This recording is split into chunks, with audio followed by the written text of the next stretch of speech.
The first question says, use a frequency distribution to find the midpoint, relative frequency, cumulative frequency,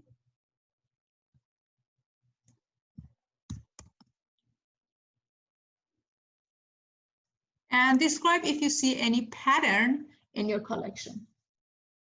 So you need to find the midpoint, relative frequency, and cumulative frequency. How many classes? The number of classes are not given, so you can select any number between 5 to 20. Number of classes, 5 to 20. That's totally up to you. Very well. Here, we just selected 1, 2, 3, 4, 5, 6, 7 classes. Professor? Yes? I can't see you like writing on the, okay, I can see it now, yeah. Okay. So the question says, find the midpoint, relative frequency, and cumulative frequency. The number of classes are not given, so you have to select a number between 5 and 20. In this question, I selected 7 classes.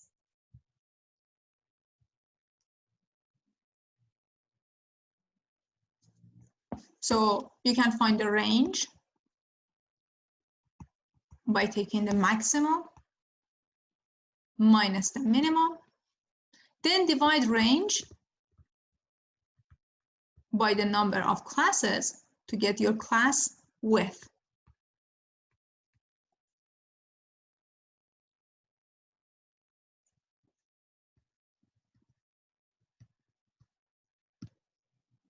Number of classes.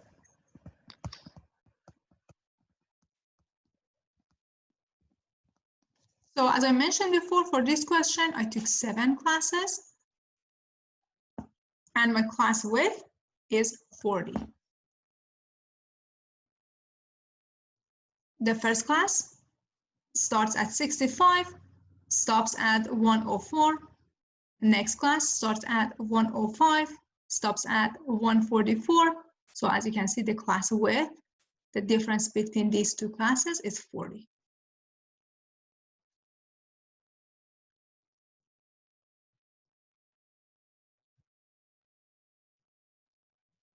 Next class starts at 145, stops at 184. Next class starts at 185 and stops at 224. Next one, 225 to 264, 265 to 304, and 305 to 344. Frequency or the count, you just need to count all the values between each lower limit and upper limit. Next column is finding the midpoint. To find the midpoint, you have to take the average of the lower limit and upper limit of each class. So the midpoint for the first class is 65 plus 104 divided by 2. 65 plus 104 divided by 2, which is 84.5, the midpoint. Relative frequency, remember that the relative frequency for each class is frequency of that class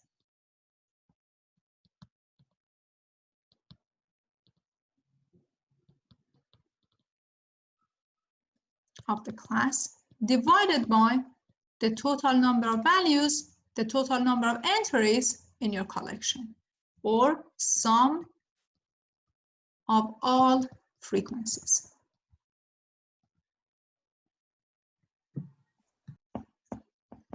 Relative frequency for the first class is 6 divided by 30.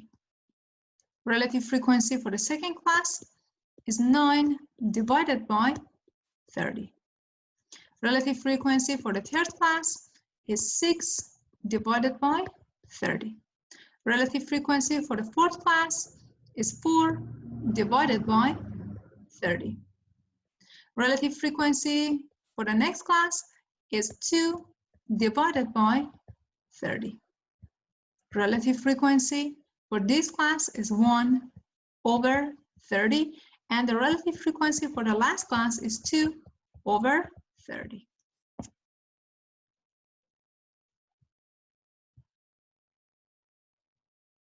Okay, and for cumulative frequency, the cumulative frequency of the first class is the same as frequency of that class, 6. The cumulative frequency for the second class is 6 plus 9, which is 15. Cumulative frequency of the third class is 15 plus, so if you add these three, 15 plus 6, it's equal to 21. And you continue. The important part is the last cumulative class, which must be equal to the sum of all frequencies or the total number of values in your collection.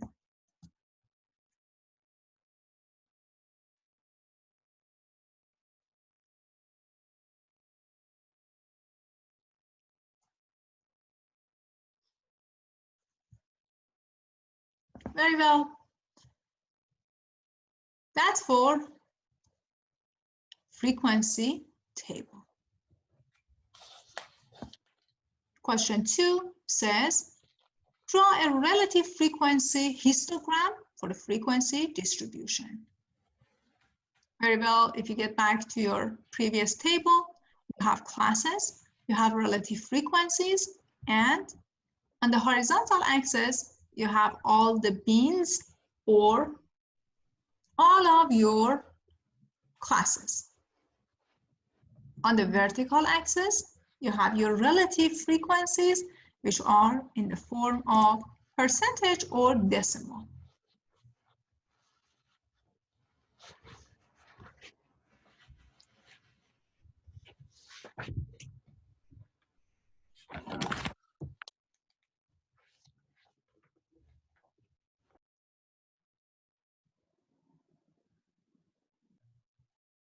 Okay, question 3. Your goal is to form a pie chart for the given data. Remember that to form a pie chart, you need to find relative frequencies. So each frequency for each category is given. You have to divide them by the total frequencies, and you can form your table using relative frequencies. So relative frequency for the first class is 942 divided by the sum, which is 26.5%. Relative frequency for the second class is 1716 divided by the sum of all these frequencies, which gives you roughly 48%. The relative frequency for the third class is 731 divided by the sum, 21%. And relative frequency for the last category is 164 divided by the total, which is almost 5%. Now that we have our relative frequencies, we can either just use those percentage and form our pie chart, or we can use angles.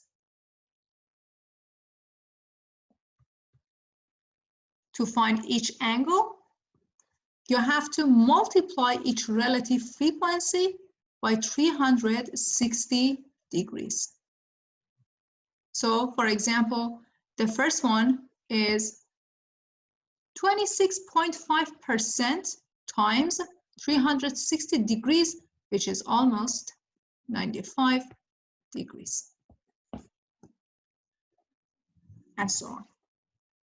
So you can either use relative frequency column, or you can use angle column to form your pie chart. Perfect. Next question. So here you have some collection. The question says, find the mean of your sample. Okay, to find the mean, you just add them all together, divide by the total number of values in your sample, which is 258.6. Remember that for all of these calculations, you can use your calculator. Enter all of these data in the first column or in the second column. Then use that and calculate mean, standard deviation, first quartile, second quartile, and so on. Question 5 says, in question 4, the adult weighing 285 decides not to participate in the study. What's the median? So we're missing one value. Instead of having 7 of them, now we have 6. First, you have to write them in order from smallest to largest or largest to smallest. It doesn't matter. Then the middle value, since you have even numbers of data, is going to be the average of the middle numbers. So the median is 235 plus 268 divided by 2. This is your median. Okay, let's move on to next question. Question 6. Use the frequency distribution on the left-hand side to approximate the mean number of minutes that a sample of internet subscribers spent online during their most recent session. Okay, perfect. So what do we have here? We have each representative, which is the midpoint, and its frequency. Very well. To find the mean, you have to multiply each representative by the frequency, add them all together, divide by the total number of values in your collection, which is 50. So the mean is 41.8 minutes. Next question. It says find the population variance and standard deviation of the starting salaries for corporation A. So for corporation A, you have starting salaries, which is given in the collection. So for these types of question that it asks about variance or standard deviation, you have to use your calculator.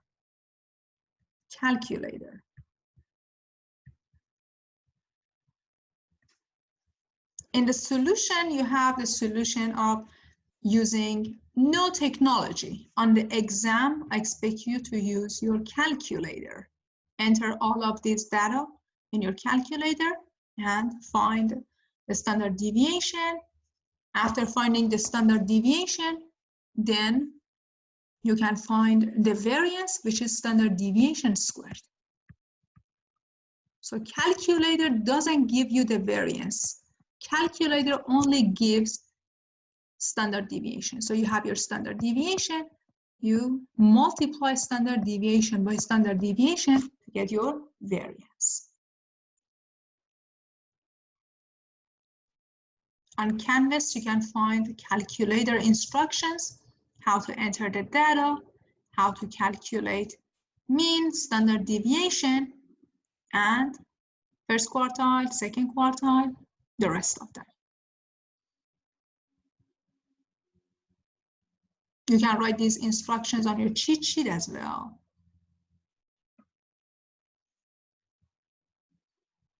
One more time, calculator doesn't give you variance.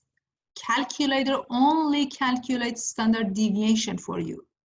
To find variance, you have to do algebra yourself. Variance is standard deviation squared.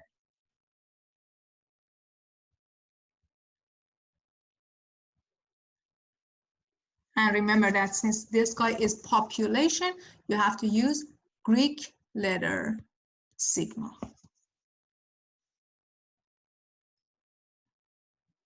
If the question says it's a sample, you use S.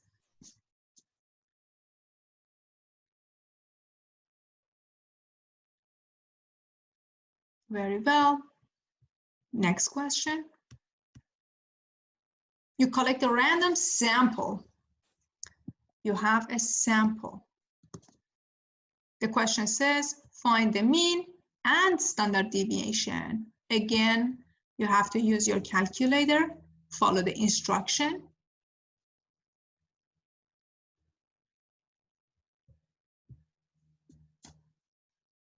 And find the mean and standard deviation.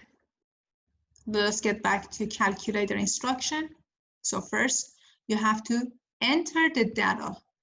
Push stat, then enter, go to edit,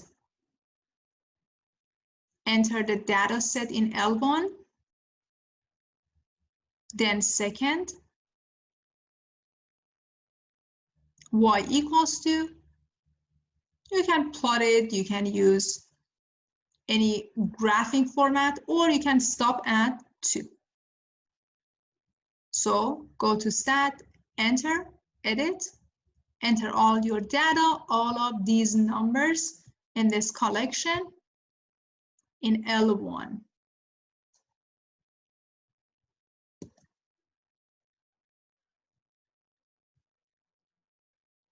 Then to find the mean and standard deviation, you go to stat again. Now you select calc. Then you can choose 1, which represents var stats. Since all your data is in L1, select L1, enter, and you see the outputs like mean, sigma, S, minimum, maximum, first quartile, second quartile is just the median, third quartile, and maximum.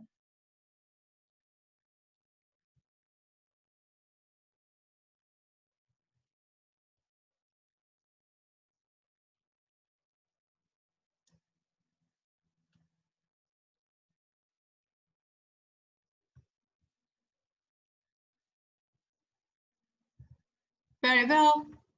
After using your calculator, calculator gives you S, or sample standard deviation, which is 1.7.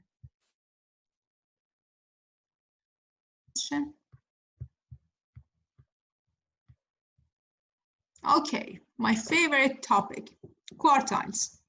So this question says you have these data and you need to find the quartiles, the first quartile, the second quartile, the third quartile.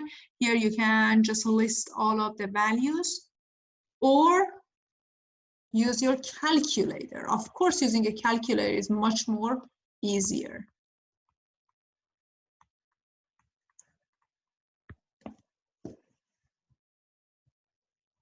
How to use calculator?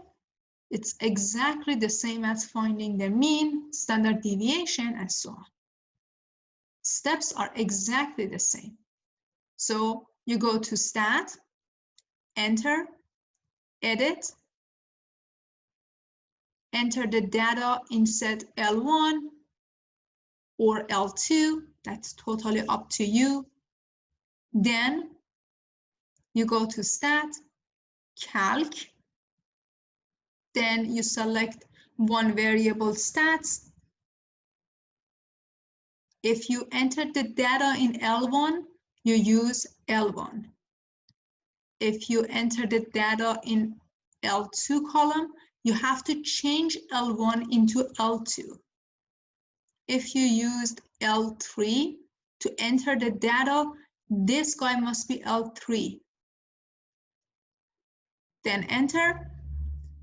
It calculates the quartiles for you. First quartile, Q sub 1, Q sub 3, third quartile, and the second quartile is nothing but the median.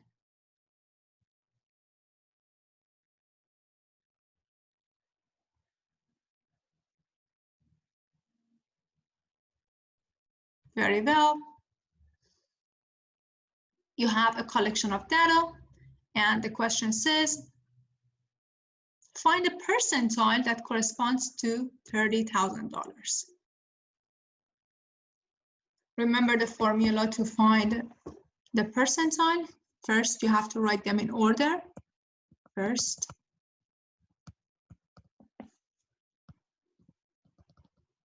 write them in order.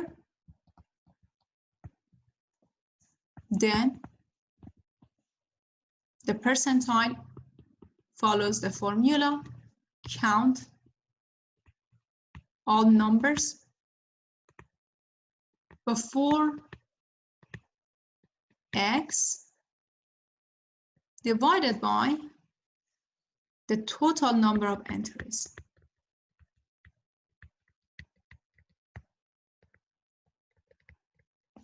This is percentile of X. I have a question. Go ahead. It says right there where it says count all the numbers. Is that BR for X? Before, yes. Okay, thank you. Sure. Before X or less than X. So in this case, you're finding the percentile of 30. You have to count how many numbers are before 30. 1, 2, 3, 4, 5, 6, 7, 8, 9. 9 divided by, in total, you have 25 numbers. If you multiply by 100, you get 36. So it is 36th percentile.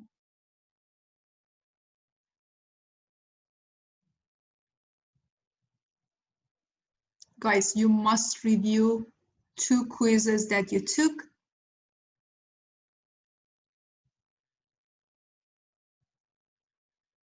Quiz 1 and quiz 2.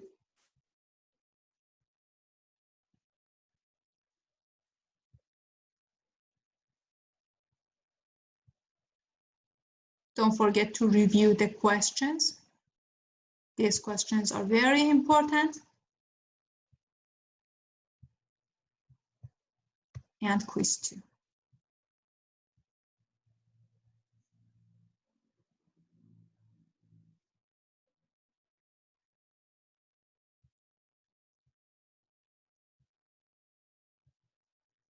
You need to know how to find Z value, what is unusual value, what is highly unusual value. You need to know how to use empirical rule, definitely. You need to be able to find the percentage or the numbers. And you need to know about probability.